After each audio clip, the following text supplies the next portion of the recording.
ഓം ശ്രീ ഗുരുഭ്യോ നമ.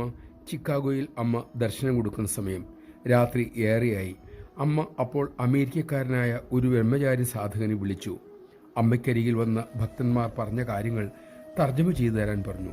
അമ്മയ്ക്കൊപ്പം ഏറെക്കാലം അമൃതപുരിയിൽ ഉണ്ടായിരുന്നതാണ് ആ സാധകൻ. അദ്ദേഹം അമ്മയ്ക്കരികിലിരുന്നു. ആ സമയം തന്നെ അമ്മയിൽ നിന്നും പ്രസരിച്ച സാന്ദ്രമായ ശാന്തി അദ്ദേഹത്തിൽ അലയടിച്ചു കയറി. അദ്ദേഹത്തിൻ്റെ മനസ്സ് കൂമ്പാൻ തുടങ്ങി. അമ്മയെ നോക്കിക്കൊണ്ട് അദ്ദേഹം മെല്ലെ പറഞ്ഞു, അമ്മേ, എനിക്ക്. അദ്ദേഹം പറഞ്ഞു തീരും മുമ്പേ അമ്മ അരുളി, പരമശാന്തി തോന്നുന്നു അല്ലേ മോനെ? നമഃശിവായ. രമണ ഭഗവാൻ അരുളുന്നു, ആരുടെ സന്നിധിയിലാണോ നിങ്ങൾക്ക് കലർപ്പില്ലാത്ത ശാന്തി അനുഭവപ്പെടുന്നത്, അത് മഹാപുരുഷ സന്നിധിയെന്ന് തിരിച്ചറിയൂ. അമ്മയുടെ സന്നിധി വേണ്ടവിധം ഉപയോഗിക്കുവാൻ നമുക്ക് സാധിക്കട്ടെ. അതിനുള്ള വിവേകം അമ്മ തന്നെ നമുക്ക് നൽകട്ടെ.